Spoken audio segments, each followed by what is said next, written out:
Pero en esta mañana quiero tocar un tema especial y diferente, igual hablando del amor por la casa de Dios, que tiene que ver con la unidad.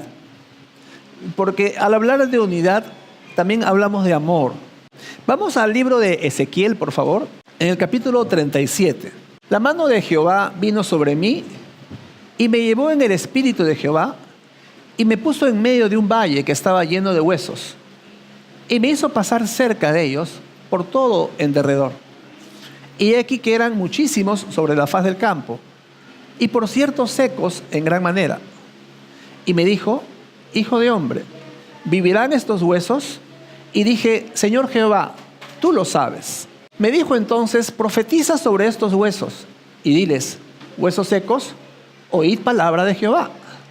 Así ha dicho Jehová el Señor a estos huesos: he aquí yo hago entrar espíritu en vosotros y viviréis, y pondré tendones sobre vosotros y haré subir sobre vosotros carne y os cubriré de piel y pondré en vosotros espíritu y viviréis y sabréis que yo soy Jehová.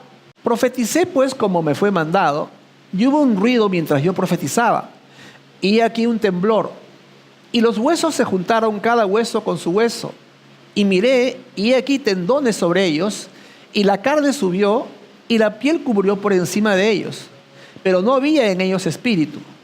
Y me dijo: profetiza al espíritu, profetiza, hijo de hombre, y di al espíritu: así ha dicho Jehová el Señor, espíritu, ven de los cuatro vientos y sopla sobre estos muertos y vivirán.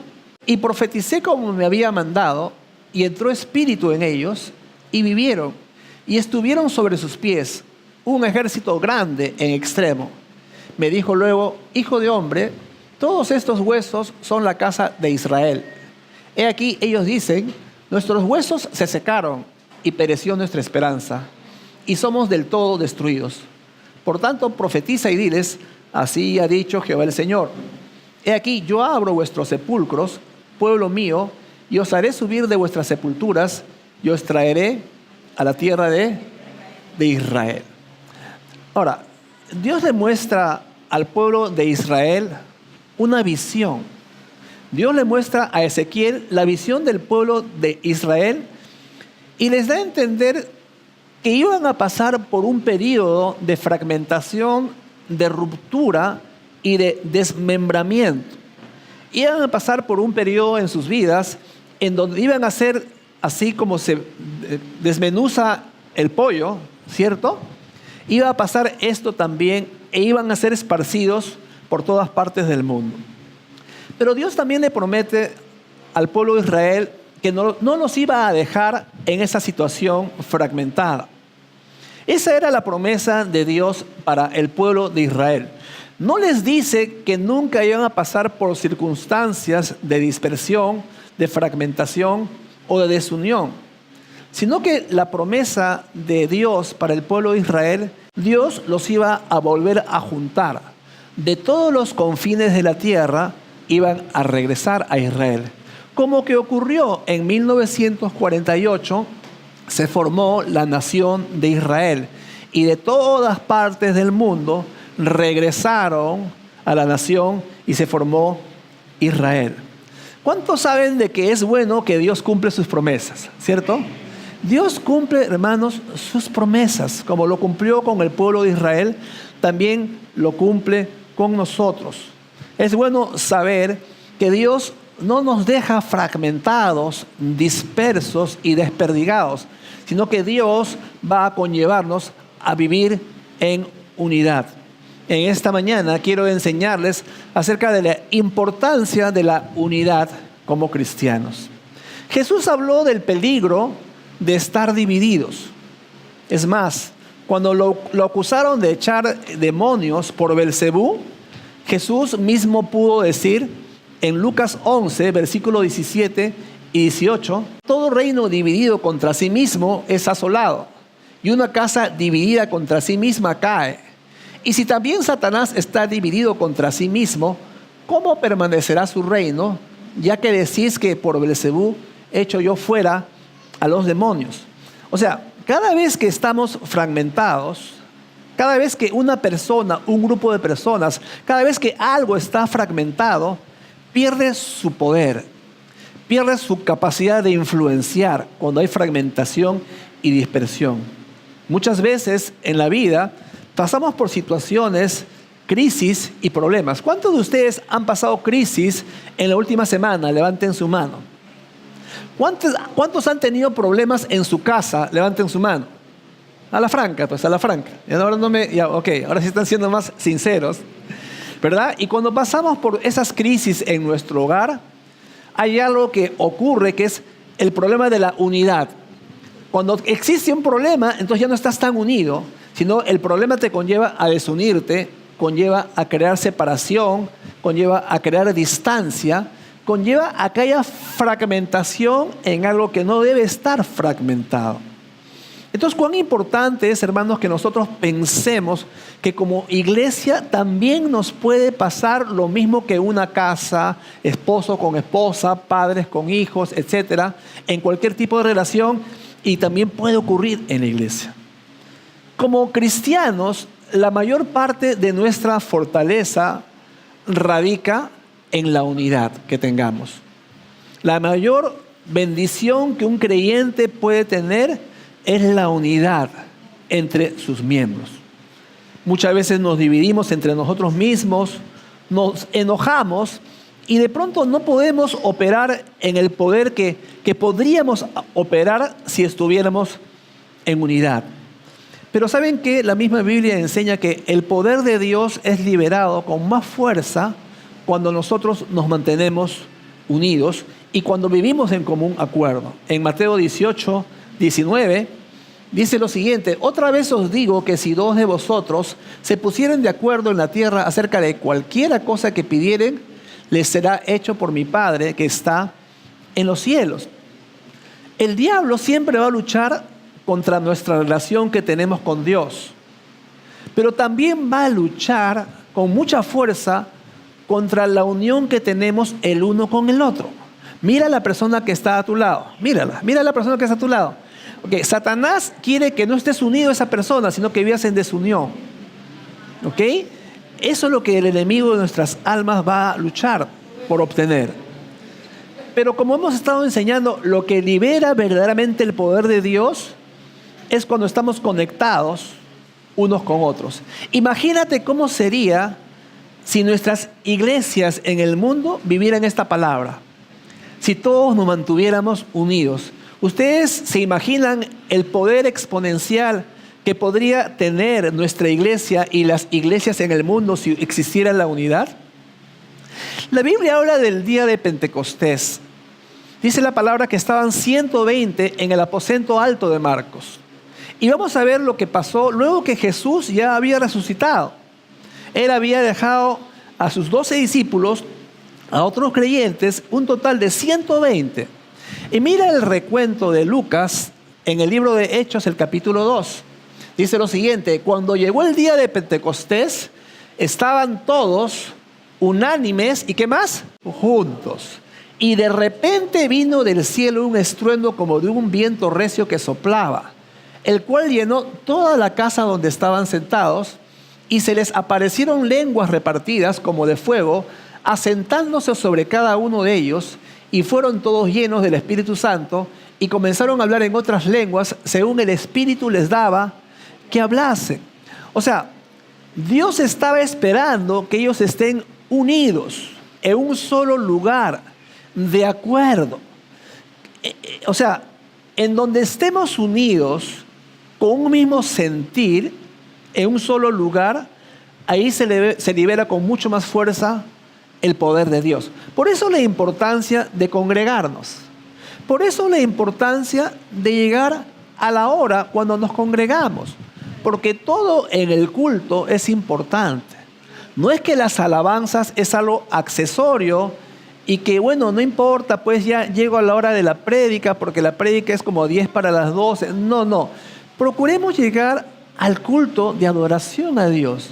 Yo me reúno a las 11 de la mañana, levanto mis manos, alabo a Dios, lo adoro, luego escucho la palabra, mi espíritu y mi alma se fortalecen, luego comparto con mis hermanos, los abrazo, los saludo, podemos ir a almorzar juntos, podemos tomarnos un café juntos, es decir, tenemos vida de iglesia. Y un poco esto que estamos teniendo ahora en este lugar, mi casa, nuestra casa, la casa de Dios. ¿Cuántos de ustedes pueden decir, esta es mi casa? Levanten su mano. Porque la iglesia es nuestra casa. Y aquí en este lugar, con este concepto de iglesia, queremos desarrollar la unidad entre nosotros, los miembros, y que las personas cuando lleguen también puedan percibir la importancia que radica y que tiene la unidad entre cada uno de nosotros. Ahora, ¿qué hubiese pasado si en Hechos el capítulo 2, cuando dice que estaban todos unánimes y juntos y vino el Espíritu Santo y los bautizó con el Espíritu Santo, qué hubiese pasado si ellos no hubiesen estado unidos? Imagínate que hubiese estado peleándose Pedro con Santiago y Tomás se hubiese estado peleando con María Magdalena y la mamá de Jesús, que también estaba en el grupo de los 120, estaba ahí fastidiando y molestando a los demás. Es decir, imagínate que el Espíritu Santo está por venir y los ve peleando, los ve discutiendo, los ve enemistados unos con otros. El Juan es un engreído porque siempre se recostaba sobre el pecho de Jesús. ¿O te has fijado en la falda de María Magdalena? ¿Qué se ha creído ella? ¿Ustedes creen que el Espíritu Santo hubiese descendido? El Espíritu Santo se detenía ahí, aguanta un ratito, aguanta el carro, mejor me regreso porque estos se están peleando. Pero había un contexto de unidad, amén. Había un contexto de que todos estaban unánimes y en ese contexto el Espíritu Santo descendió. Por eso es que necesitamos la iglesia. Necesitamos la iglesia por dos razones fundamentales. Número uno, necesitamos la iglesia porque mi alma necesita ser alimentada. Amén. Venimos a la iglesia porque nuestra alma tiene que ser fortalecida. Nuestra alma tiene que ser alimentada. Amén. Así como la palabra dice que, dice la palabra que en pastos frescos el pastor lleva a las ovejas. Y ustedes como rebaño, como pueblo de Dios de esta iglesia local, amén, están recibiendo palabra de Dios. Y tu alma es edificada. Tu alma es alimentada. Entonces venimos a la casa de Dios, número uno, porque mi alma necesita ser alimentada. Y número dos, necesitamos también venir a la iglesia porque tengo que conectarme con mis hermanos. ¿Cuántos saben que no somos una isla? Amén. ¿Cuántos saben que es importante este aspecto fundamental de tener relación, de tener contacto, del tener ojo con ojo, amén, hombro con hombro, del estar ahí cara a cara, el estar ahí apoyándonos unos a otros? ¿Tienes un problema, Gonzalo? Vamos a conversar, vamos a orar. Te invito a un café, conversamos, oramos y yo sé que luego de esa conversación él se va a sentir mejor. O puede ser lo opuesto, que yo esté pasando por un momento difícil y que de pronto Alberto Malpartida me dé, pastor, lo veo cargado, permítame orar por usted. Por favor, Alberto, ora por mí. En ese momento, ahí Alberto me pone las manos encima y salta sobre mí y empieza a orar con poder al Señor y mi alma y mi espíritu se fortalecen. Porque ese es el objetivo de la iglesia. Número uno, mi alma es alimentada. Y número dos, yo como cristiano tengo que conectarme con mis hermanos.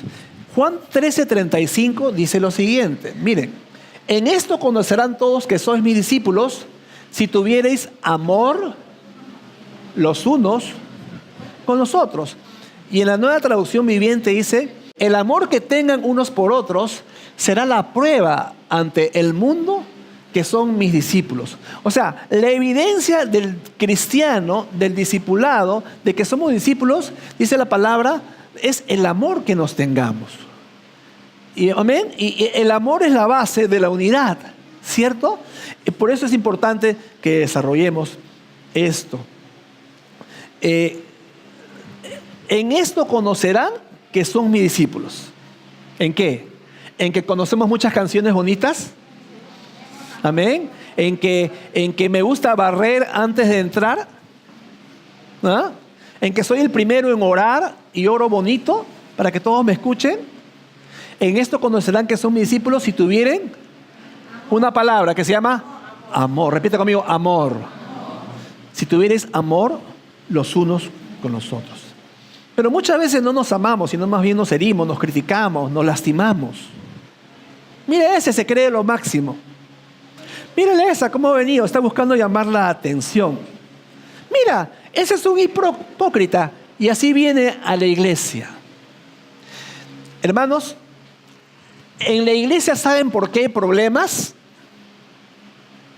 En la iglesia hay problemas, ¿saben por qué? Porque hay gente. ¿Amén? ¿Estamos de acuerdo? En la iglesia hay problemas porque hay gente. Y porque todos nosotros somos causantes de esos problemas. Me miró mal y por eso estoy resentido. No me saludó cuando era mi cumpleaños, el pastor no me llamó por teléfono. No me miraron, pasaron de largo. En la escuela dominical, la profesora le dijo algo incorrecto a mi hijo me ha contado, ya no quiero regresar. Y es decir, y sacamos historias. El pastor es muy frío. El pastor es muy efusivo. Decídanse pues. O sea, siempre va a haber cosas que conllevan a que no nos sintamos bien. Pero, o sea, ¿por qué hay problemas en una iglesia? Porque hay gente, amén, gente imperfecta como cada uno de nosotros que estamos acá. Pero como en más de una ocasión hemos dicho, esta es la iglesia perfecta para gente imperfecta. Amén, ¿estamos de acuerdo? Porque ese es el deseo de Dios, hermanos, que podamos vivir juntos en armonía y poder sobrellevar nuestras imperfecciones. Hay un autor, Nicky Cruz, que dice lo siguiente: los cristianos son el único ejército que cuando hay un herido, en vez de llevarlo a la trinchera y ayudarlo, lo patean en el suelo. En vez de socorrerte en tu prueba, en vez de socorrerte en tu lucha, en vez de ayudarte en tu adversidad, Nicky Cruz dice que el cristiano es parte de un ejército que en vez de ayudarte a que esté herido, lo patean en el suelo. En una guerra, el sentido común te dice que lo lleves a la trinchera, que lo protejas, que lo libres de esa línea enemiga donde hay fuego cruzado. Hermanos, como cristianos tenemos que tener mucho cuidado cuando hay estas cosas y cuando alguien cae en pecado, cuando alguien está en problema, cuando alguien está en dificultad, en vez de agarrarlo y lastimarlo, y eres un pecador, y eres un tal por cual, y mira, y todo eso, no, ven, vamos, voy a orar por ti. ¿Quiénes somos nosotros para criticar a nuestro hermano? ¿Quiénes somos nosotros para levantar un juicio a ese hermano? Cuando Jesús estaba con la mujer adúltera, todos querían apedrear a esa mujer. Esa mujer ha sido, ¿cómo se llama esta palabra? Ha sido infraganti. Ha sido pescada infraganti en el acto mismo de adulterio. Y la ley de Moisés dice que tenemos que apedrear a ese tipo de mujeres. Y el Señor estaba escribiendo con su dedo en tierra, dice la palabra, ignoraba a aquellos que estaban acusando a esta mujer. Y como insistían en preguntarle, dice la palabra, que Él se levantó y les dijo: el que de vosotros esté sin pecado, ¿qué más? Que lance la primera piedra. Y ahí estaban desde el menor hasta el mayor, me imagino una turba grande de gente con tremendas piedras para tirarle a esa mujer y matarla, porque la ley decía eso. Pero la Biblia dice que, acusados por su conciencia, cada uno fue dejando su piedra, desde el mayor hasta el más joven, y luego se fueron absolutamente todos y solamente se quedó Jesús y esa mujer. Y cuando nadie había, y Jesús nuevamente miró a ella y le dijo: mujer, ¿dónde están aquellos que te acusaban? ¿Ninguno te condenó? Ella dijo: no, Señor, ninguno me condenó.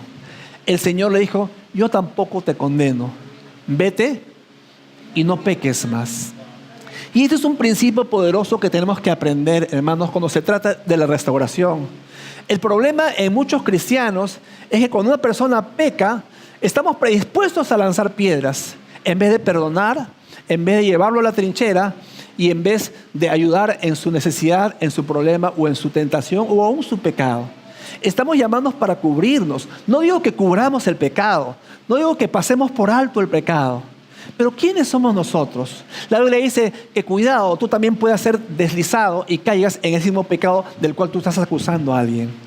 Hermanos, no tenemos derecho a hacer eso. Y para eso es el amor y la unidad que tiene que existir en cada uno de nosotros. Así como el cemento une los ladrillos, el amor une la relación entre hermanos. Y tenemos que fomentar siempre las relaciones para que la iglesia se pueda construir. ¿Amén? El apóstol Pablo también dice en 1 Corintios 13 que si no tengo amor, nada soy, no vale de nada, hermanos. Ahora, en Deuteronomio 30 dice la palabra que uno puede hacer huir a 1000 y dos pueden hacer huir a 10,000. O sea, en otras palabras, hay un poder exponencial. Cuando yo me junto con mi hermano, cuando yo estoy solo tengo una capacidad de 1000, por ejemplo. Pero cuando estoy con alguien tengo una capacidad exponencial de 10,000. O sea, el poder de Dios se incrementa con mucho más fuerza en la unidad que nosotros tenemos como cristianos. Hay muchos cristianos que luchan solos, pero la Biblia dice mejor son dos que uno. Amén. No luches solo. Tienes a tu hermano en Cristo, tienes a tu hermana en Cristo. Aún el mundo habla sobre esto, la importancia de la unidad. En sus reuniones corporativas, en sus reuniones de redes, están reunidos ahí una empresa con sus 100 empleados, 200 empleados, se dividen en grupos y todos ellos están ahí unidos para ser capacitados, para tener una misma visión, para compartir de pronto las metas que se han trazado para el ejercicio del año y muchas otras cosas. Entonces, hermanos, es bien importante para el mundo secular este concepto de unidad. Muchas de las bendiciones que vamos a recibir en nuestras vidas van a venir por medio de nuestras relaciones y conexiones. ¿Sabías eso? ¿Sabías eso? Que Dios tiene reservado para ti grandeza en muchas áreas de tu vida, pero eso va a venir por medio de las conexiones y los contactos divinos que Dios va a poner delante tuyo. Pero si nosotros decidimos marginarnos, decidimos aislarnos, decidimos no hablar con nadie, entonces nos podamos perder muchas bendiciones. Algunos dicen, no, que a mí me gusta estar solo, así como el llanero solitario, ¿no? Pero ¿cuántos saben de que hasta el llanero solitario tenía toro, cierto? Y Batman tenía a Robin, ¿cierto? Y los 3 mosqueteros estaban juntos, todos para uno, unos para todos. O sea, aún en las historias y en las cosas de las películas de televisión vemos esto, los 4 fantásticos, etcétera, ¿verdad? Entonces, hermanos, que aprendamos a vivir juntos como cristianos, como hijos de Dios.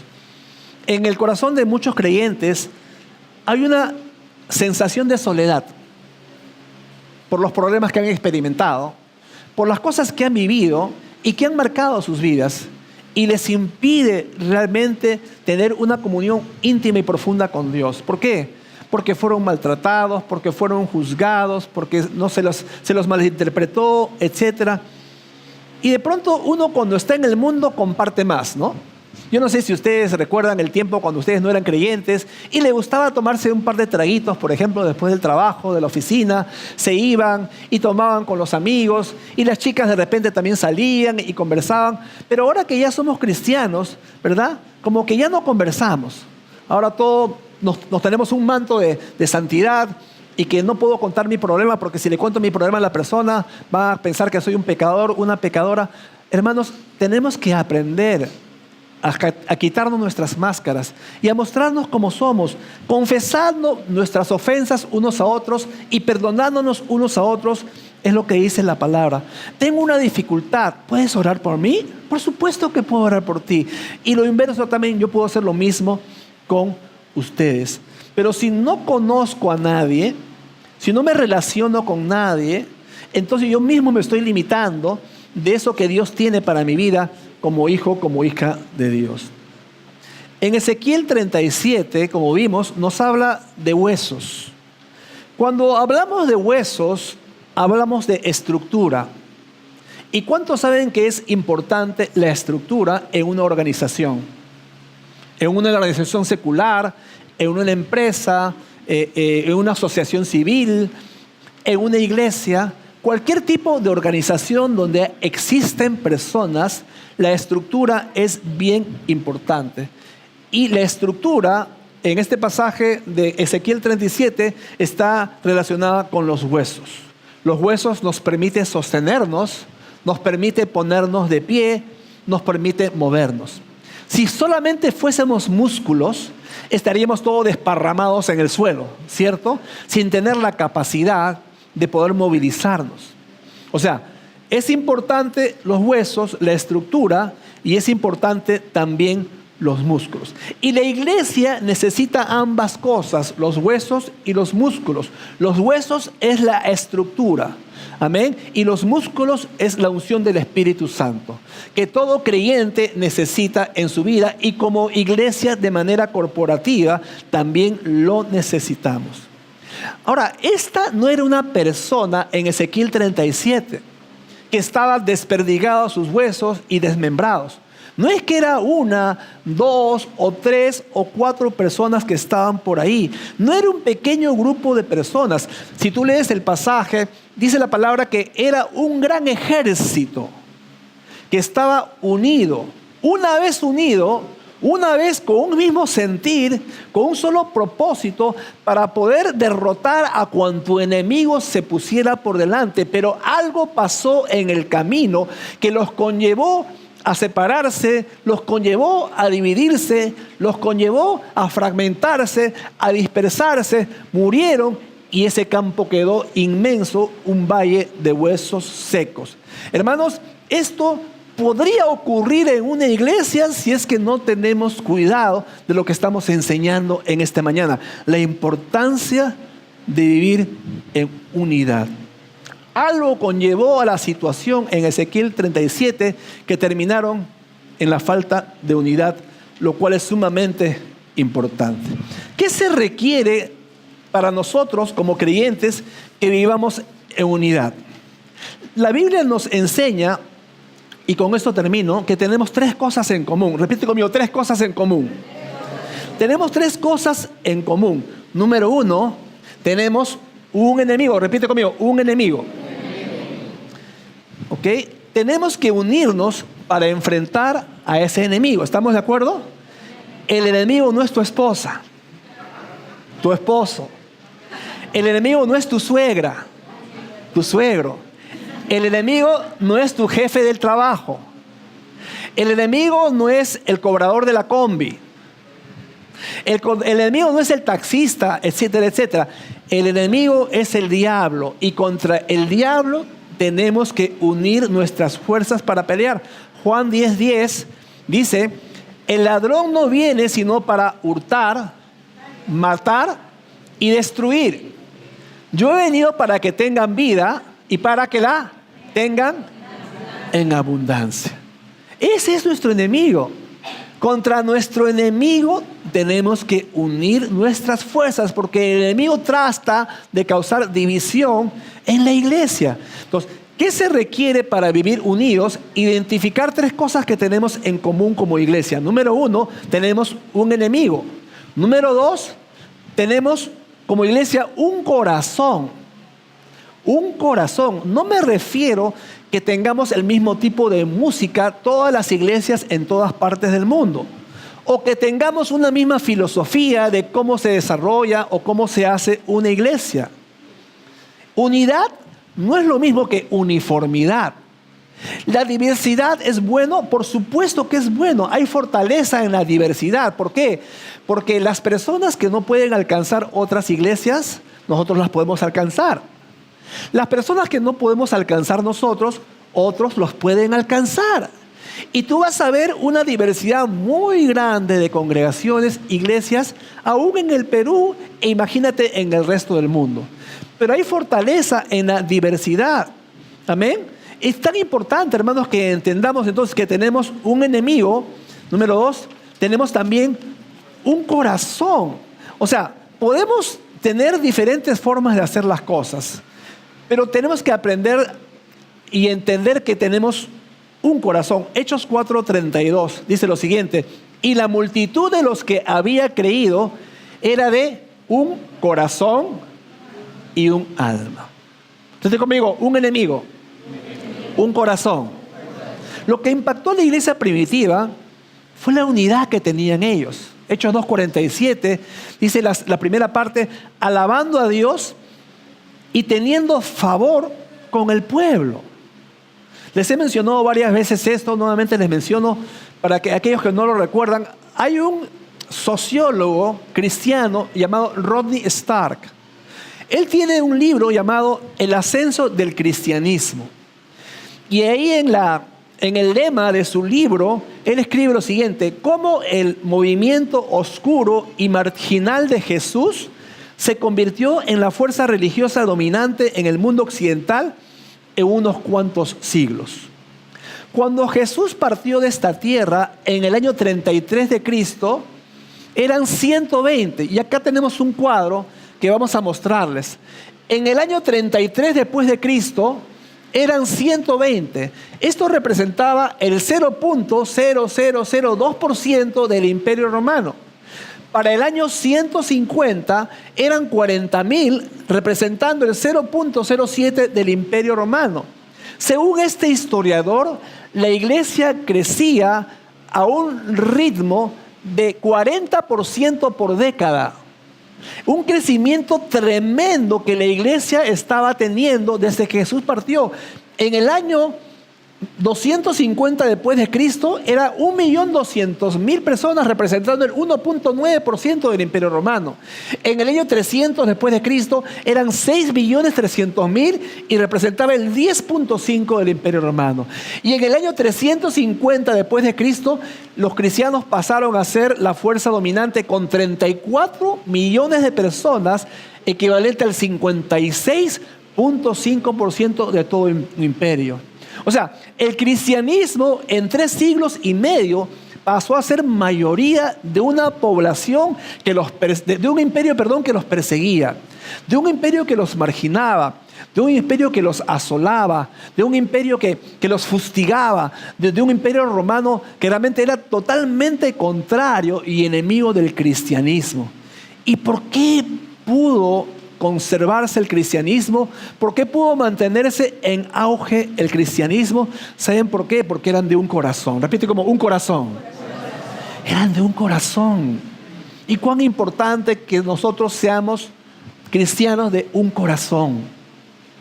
Con nuestras diferencias, con nuestros contextos diferentes que tengamos, con nuestras cosas que vivimos cada uno personalmente, con algunas cosas que de repente no te agradan tan mucho de mí, pero que tengamos un corazón como cristianos, como hijos de Dios. Entonces repite conmigo: un enemigo, un corazón y número 3, un propósito. Mateo 28 dice lo siguiente: y Jesús se acercó y les habló diciendo: toda potestad me es dada en el cielo y en la tierra, por tanto, id y haced discípulos a todas las naciones, bautizándolos en el nombre del Padre, del Hijo y del Espíritu Santo, enseñándoles que guarden todas las cosas que os he mandado. Y aquí yo estoy con vosotros todos los días hasta el fin del mundo. Amén. Ahora, la iglesia es la que tiene que salir. Y como dice la palabra que hemos leído, amén, id y haced discípulos a todas las naciones. O sea, la iglesia es la llamada de cumplir ese propósito. Recuerdan, tenemos un enemigo, un corazón y un propósito. ¿Y cuál es el propósito? Ir y predicar el evangelio. Para eso existimos como iglesia. No para cantar 4 canciones, para pasar un video, para escuchar una charla y para recoger una ofrenda hasta el domingo siguiente. La iglesia existe para cumplir el propósito, el encargo que el Señor nos dio cuando Él estaba ascendiendo. Y cuando estaba con sus discípulos, iba a ascender y les dijo junto antes de partir a los cielos: por tanto, id y haced discípulos a todas las naciones. Hay un famoso pastor, el pastor de la iglesia Vida con Propósito, escribió un libro, Rick Warren. Él habla de 5 gigantes. Él los llama los 5 gigantes globales, los 5 Goliaths, que nadie ha podido derrotarlos. Han pasado los gobiernos, ha pasado todos los países del mundo, todas las empresas, nadie ha podido derrotar estos 5 grandes problemas que existen en el mundo. Número 1, el vacío espiritual. La gente no sabe cómo llenar ese vacío. por eso va a la fiesta, por eso consume droga, por eso toma alcohol, por eso va al casino, por eso apuesta en la tinca y hace todo lo que hace porque hay un tremendo vacío en su corazón y no sabe cómo llenar ese vacío en el corazón. Va a hacer lo posible, pero nosotros tenemos la respuesta, amén. Nosotros tenemos la respuesta no porque nosotros seamos la respuesta, pero hemos conocido la respuesta. El problema es espiritual, por lo tanto la respuesta tiene que ser espiritual y la respuesta tiene un nombre que es Cristo. ¿Estamos de acuerdo? La iglesia tiene la respuesta para el vacío espiritual de las personas. El segundo gigante les va a sorprender: liderazgo centrado en el ego. Sí, es verdad. Liderar no como Jesús. Liderar no para servir a la gente, sino para servirme de las personas. Eso no fue el liderazgo que Jesús enseñó. Lamentablemente, el día de hoy hay mucha gente en muchos lugares, en muchas empresas y lamentablemente también en algunas iglesias en donde los líderes se sirven de aquellos que están abajo de ellos en vez de servirlos a ellos, lo cual, ¿sabes qué? Termina en convertirse en un gran problema, porque he conocido y sigo conociendo cristianos que salen dolidos de sus iglesias porque el liderazgo que tenía que mostrar el mayor amor y cuidado se aprovechan y se benefician. Una vez un pastor, cuando estaba dándonos unas clases a mi esposa y a mí y a algunos líderes, nos decía, Dios, a los pastores nos decía, pastores, Dios les ha dicho, amén, que pastoreen el rebaño, pastorea las ovejas, no te las comas. Amén. Y Dios me libre como pastor. Dios me libre como pastor de hacer algo que no estoy llamado a hacer. Liderar como Jesús no es servirme de las personas, sino servir a las personas. No es ver qué provecho puedo obtener de ti, sino cómo puedo ayudarte a que crezcas, cómo puedo servirte en tu caminar cristiano, cómo puedo orar por ti, cómo puedo colaborar contigo en pro de tu beneficio espiritual. ¿Amén, hermanos? Entonces, vacío espiritual, el liderazgo centrado en el ego. Amén. Número 3, otro gigante, la pobreza. La mitad del mundo, ¿sabías que vive con 8 soles al día? $2.5. La mitad de la población mundial, esto está corroborado, fíjate en internet, por organismos internacionales, por el Banco Mundial, uno de ellos. La mitad del mundo vive con $2.5 al año.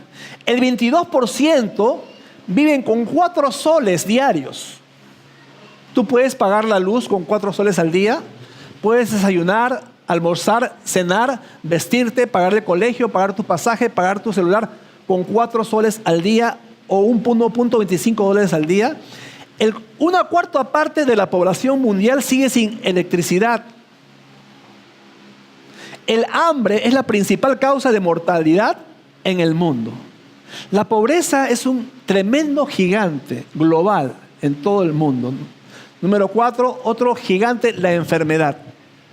Millones de personas mueren y sufren por enfermedades cuya cura se ha descubierto el siglo XIX o el siglo XX. Y estamos en el siglo XXI y la gente sigue muriéndose por esas enfermedades que hace muchísimo tiempo se han descubierto la cura. Y número 5, el quinto gigante, el analfabetismo. El analfabetismo. Cientos de millones de personas en el mundo son iletrados, no saben leer. ¿Cómo les puedes compartir la palabra? ¿Cómo puedes regalarles una Biblia, un folleto bíblico si no saben leer? Amén. ¿Cómo se les puede compartir si no saben?